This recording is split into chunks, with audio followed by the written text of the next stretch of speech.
2 साल पहले मेरे काफ़ी ज़्यादा जो हेयर लाइन थी वो काफ़ी पीछे की तरफ चली गई थी। कोई भी जो होम ट्रीटमेंट, जो भी रेमेडीज़ जो पॉसिबल थी मैंने करना स्टार्ट करा, बट उससे कुछ नहीं रहा। एक स्टेज आपकी ऐसे भी आती है जिसमें जो आपने लगवाया था वो बिल्कुल ही एकदम क्लियर हो जाता है, बिल्कुल क्लीन, और आपको ऐसा लगता है कि वो पूरा प्रोसीजर ही फेल हो गया। फैमिली का रिएक्शन तो प्रोसीजर शुरू होने के 1 हफ्ते पहले से लेके शायद ऑलमोस्ट प्रोसीजर होने के 8 महीने तक भी डरे हुए थे, क्योंकि उन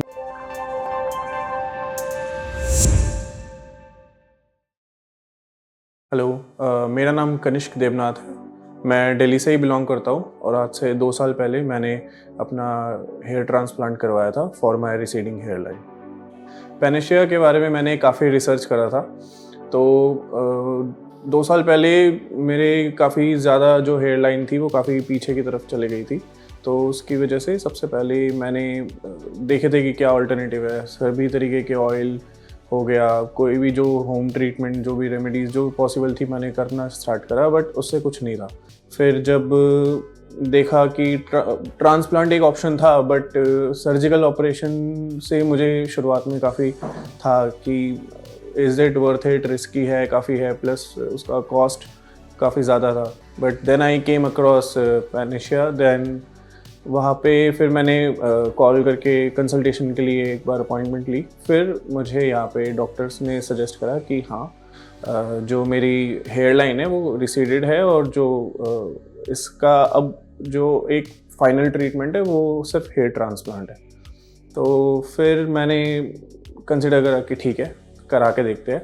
जब एक्चुअल प्रोसीजर स्टार्ट हुआ तो डॉक्टर ने सबसे पहले मुझे काफ़ी काम किया, समझाया कि ठीक है सब। एंड जब प्रोसीजर स्टार्ट हुआ तब से लेके फिर जो भी बीच में ब्रेक हुए, मैं बिल्कुल रिलैक्स हो गया था।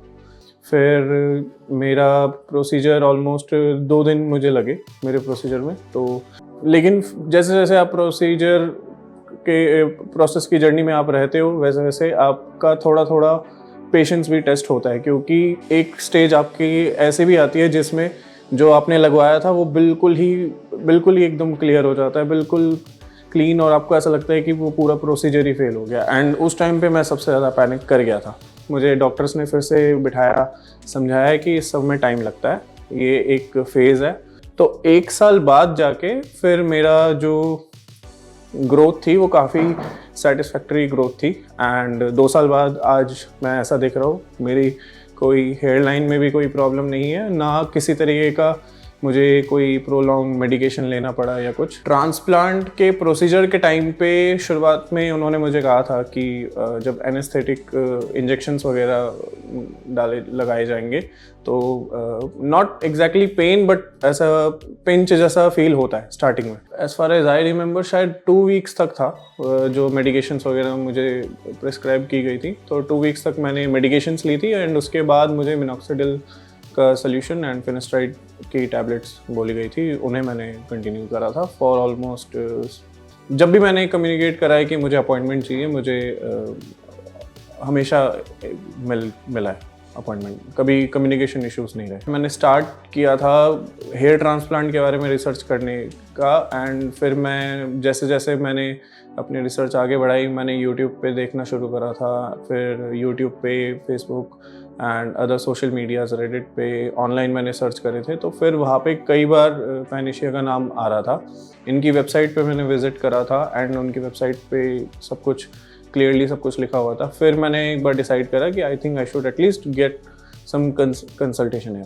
स्टाफ का बिहेवियर स्टार्टिंग से काफ़ी अच्छा रहा है। उन्होंने पानी पूछने से लेके खाने के लिए, जब प्रोसीजर होता है, प्रोसीजर के बीच में भी एक ब्रेक होता है, तो उस टाइम पे भी हमें खाने के लिए मिला हुआ था। मेरे लिए तो ओवरऑल सारा प्रोसीजर ही पूरा सरप्राइजिंग था। स्टार्टिंग में जब थोड़ा शॉकिंगली सरप्राइजिंग, जो पॉजिटिव नहीं नेगेटिव में कहूँगा, जो मैंने बताया था बीच में जो फेज़ आया था जब बिल्कुल ही सब क्लियर हो जाता है, तब ऐसा लगा था कि एक्चुअली में मैंने जो पैसे लगाए, जो टाइम लगा, जो एफर्ट लगा, सब वेस्ट हो गया। बट मुझे डॉक्टर्स ने कहा था कि थोड़ा पेशेंट रहो, बस 2 महीने और लगे। एंड जब एक्चुअल ग्रोथ वहाँ पे आने लगी और जब मेरा हेयर लाइन पूरा एकदम ठीक होने लगा, इनफैक्ट स्कूल के एंडिंग में ही मेरी हेयर लाइन काफ़ी वीक हो चुकी थी, कॉलेज में तो और भी ज़्यादा ख़राब था। तो वो कॉन्फिडेंस लेकर आना कि एक्चुअली अपना फेस दिखा के फ़ोटोज़ लेना काफ़ी कम हो चुका था।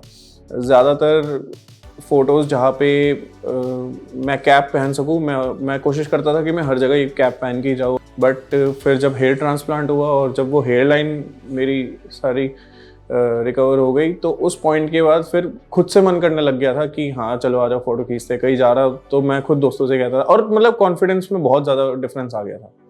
मेरी फैमिली का रिएक्शन तो प्रोसीजर शुरू होने के 1 हफ्ते पहले से लेके शायद ऑलमोस्ट प्रोसीजर होने के 8 महीने तक भी डरे हुए थे, क्योंकि एक तो सर्जरी का नाम सुन के हर माँ बाप डर जाता है। मेरे माँ बाप का भी सेम था।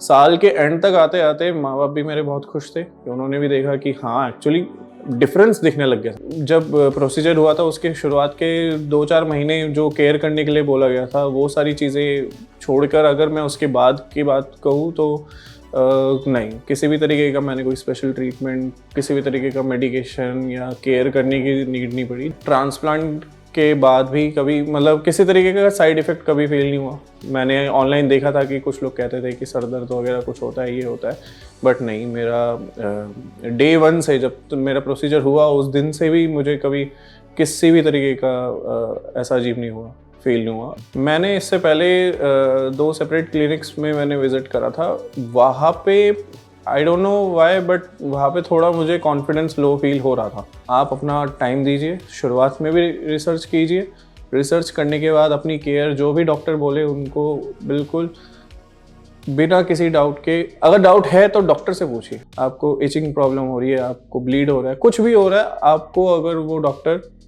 से आप बात करोगे वो आपको अच्छे से गाइड कर देंगे कि आपको ये चीज़ कर लेना है, ये मेडिसिन ले लेनी है।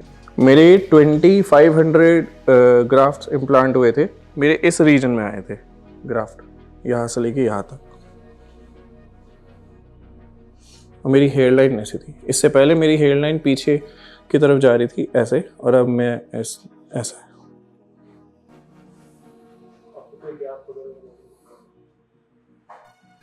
गैप वगैरह कुछ भी नहीं।